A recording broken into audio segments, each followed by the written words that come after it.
शाम होते ही नैना उस चिट्ठी को निकालती और पढ़ा करती। पढ़ते पढ़ते वो अलग ही दुनिया में खो जाती है। कभी रोती, कभी मन ही मन में मुस्कुराती। 5 सालों तक वो किसी का इंतजार करती, लेकिन 5 साल बाद जिसके लिए वो इंतजार करती है उसका एक खबर आती है। नैना को पता चलती है जिसके लिए वो इंतजार करे 5 सालों तक, हर शाम को उसका भेजा हुआ चिट्ठी को पढ़ा करती, वो अब इस दुनिया में नहीं रहा। वो एकदम अंदर से टूट जाती है, लेकिन इस खबर के साथ भी उसका एक चिट्ठी भी था। उस चिट्ठी को नैना फिर से पढ़ती है। वो आखिरी चिट्ठी थी, इसमें बहुत कुछ लिखा हुआ था। नैना उस चिट्ठी को पढ़ने के बाद वो दोबारा जीने लगती है।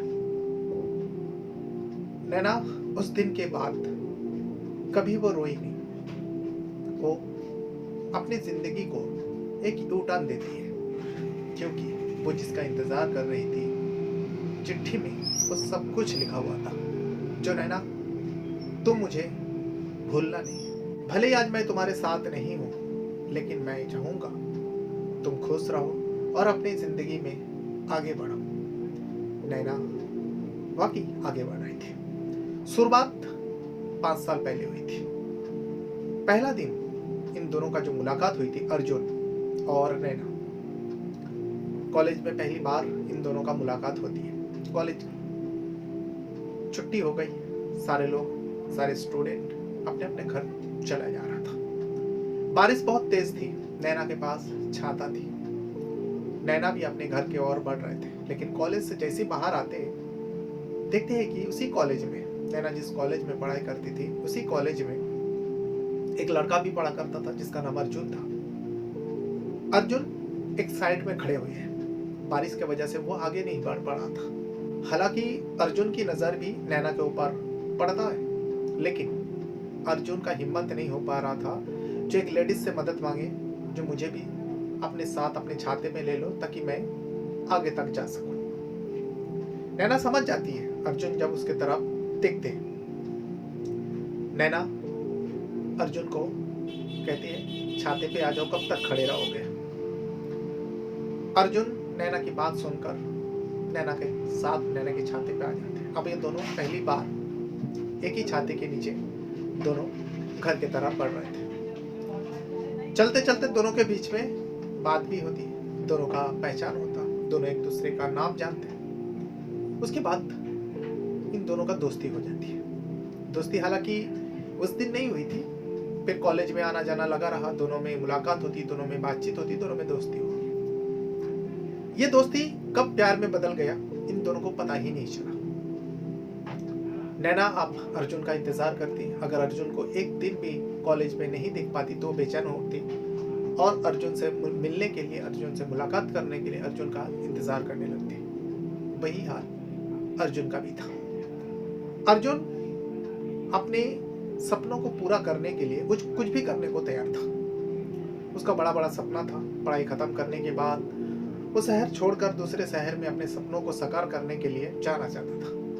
ये सारी बात नैना को बताया था। नैना वही सिंपल, सुशील, सुंदर लड़की, पढ़ाई में ठीक ठाक।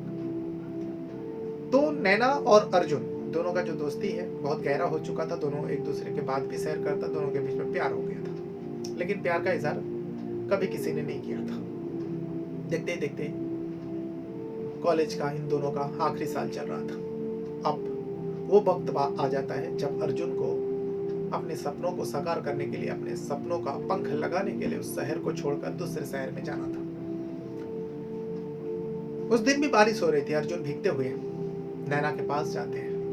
नैना को कहता है, नैना मुझे जाना होगा। नैना कहती, कहाँ जाओगे और कितने दिनों के लिए जाओगे।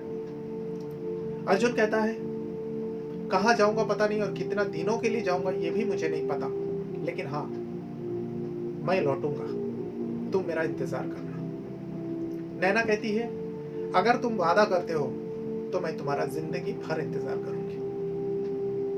अर्जुन नैना की तरफ देखता है और आंखों में आंखें डालकर वो वादा करता है जो नैना मैं आऊँगा, मैं लौटूँगा, मैं तुम्हारे लिए लौटूँगा, ये वादा है मेरा।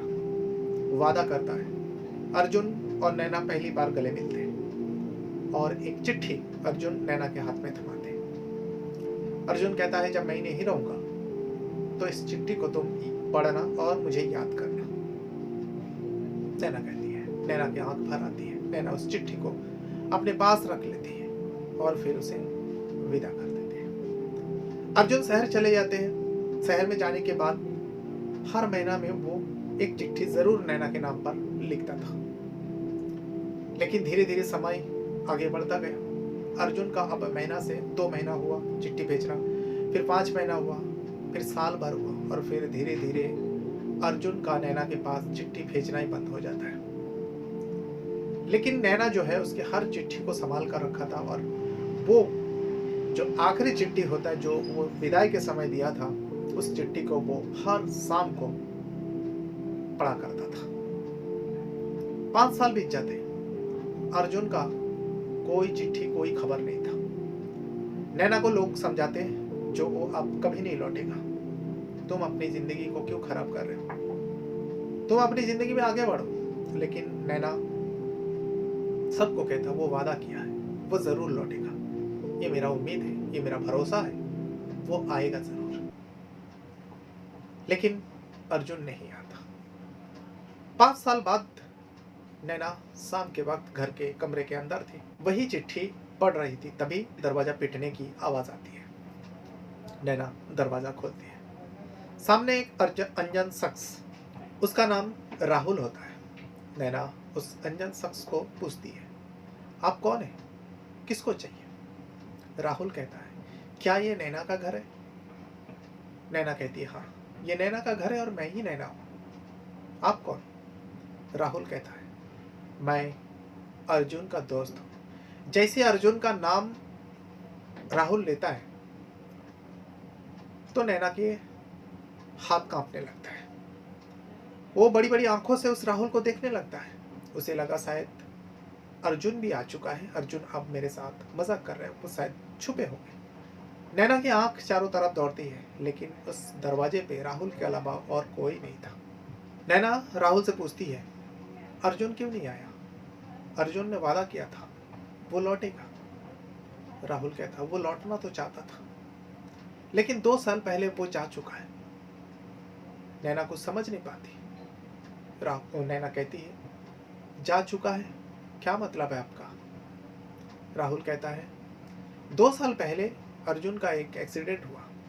वो अपने आप को बचाने का बहुत कोशिश किया, लेकिन कुदरत को कुछ और ही मंजूर था। अर्जुन को बचाया नहीं जा सका। नैना के आंसू रुक नहीं रहे थे। उस अनजान शख्स राहुल के सामने वो फूट फूट कर रोने लगता है। राहुल अपनी जेब पर हाथ रखते हैं और एक चिट्ठी निकालते हैं और नैना को कहता है, यह अर्जुन का आखिरी चिट्ठी है जो तुम्हें देना चाहता था, लेकिन वो भेज ही नहीं पाया। आखिरी समय में उसने मुझे कहा, इस चिट्ठी को नैना तक जरूर पहुंचा देना। कांपते हाथों से नैना उस चिट्ठी को लेती है। राहुल वहां से चला जाता है। उस चिट्ठी को नैना पढ़ती है। पढ़ते पढ़ते वो हंसती भी है, रोती भी है, क्योंकि उस चिट्ठी में बहुत कुछ लिखा था। उस चिट्ठी में अर्जुन ने लिखा था, नैना, अगर तुम इस चिट्ठी को पढ़ रही हो तो मैं अब तुम्हारे साथ नहीं हूं, बल्कि मैं इस दुनिया में ही नहीं हूं। लेकिन मैं नहीं चाहता तुम इस चिट्ठी को पढ़ने के बाद रो, क्योंकि मैं तुम्हें रोते हुए कभी नहीं देख सकता। हालांकि आज मैं तुम्हारे साथ नहीं हूं, तुम्हारे सामने नहीं हूं, लेकिन मैं चाहूंगा तुम कभी रोना नहीं और तुम जिंदगी में आगे बढ़ना, सब कुछ भुलाकर आगे बढ़ना। और मेरी जो वादा था मैं वो पूरा नहीं कर पाया, उसके लिए मुझे माफ कर देना। मैं तुम्हें हमेशा खुश देखना चाहता हूं। तुम अपने माँ बाप का सपना को पूरा करना, मेरे सपनों को पूरा करना, इसी में मुझे खुशी मिलेगी। वादा करो, आज के बाद तुम कभी रोओगे नहीं और कभी मेरा इंतजार नहीं करोगे। नैना इस चिट्ठी को पढ़ते हुए रो भी रही थी, हंस भी रही थी। उसके बाद दूसरा ही दिन नैना घर से बाहर निकलती है। उस दिन भी नैना के हाथ में अर्जुन के भेजे हुए सारे चिट्ठी थे। नैना कुछ करना चाहती थी। नैना अब खुलकर जीना चाहती थी अर्जुन के चिट्ठी के मुताबिक। जैसे वो घर से बाहर जाती है, तेज तूफान आती है। नैना के हाथ में जितने भी चिट्ठी थी वो सारे उड़ाकर लेकर चले जाते हैं। फिर बारिश आती है। उस पहली मुलाकात को याद कर लेती है नैना, जिस दिन अर्जुन को नैना ने अपने छाते पर बारिश के चलते बुलाए थे। नैना को ऐसा लगा, वो ऊपर के आसमान की तरफ देखा और ऐसा लगा शायद अर्जुन ऊपर से उसे देख रहा है। नैना मुस्कुराती है और कहती है, राहुल, अगर तुम मुझे सुन रही हो, मुझे देख रहे हो, तो मैं तुम्हारे कहने पर मैं अब कभी नहीं रहूंगा। मैं तुम्हारा इंतजार नहीं करूंगी। मैं आगे बढ़ूंगी। मैं अपना नाम तुम्हारे नाम के साथ जोड़कर आगे बढ़ाऊंगी और मेरे माँ बाप का सपना भी मैं पूरा करूंगी। जो तुम चाहते थे वो अब आज से मैं करूंगी। उसके बाद कुछ समय और बीता। नैना एक स्कूल खोलती है। स्कूल में वो टीचर खुद बनती है। टीचर बनकर बच्चों को पढ़ाते हैं, क्योंकि अर्जुन जो है बच्चों से बहुत प्यार करता था। हर बच्चे के चेहरे पर नैना जो है अर्जुन को देखता था, इसीलिए वो हर बच्चों से प्यार से पेश आते थे और बच्चों से बहुत प्यार करते थे। नैना, वही वो आखिरी चिट्ठी थी जो अर्जुन ने नैना को लिखा था। आपको ये कहानी कैसी लगी कमेंट में ज़रूर बताइएगा। बहुत बहुत धन्यवाद करता हूँ। Thank you very much.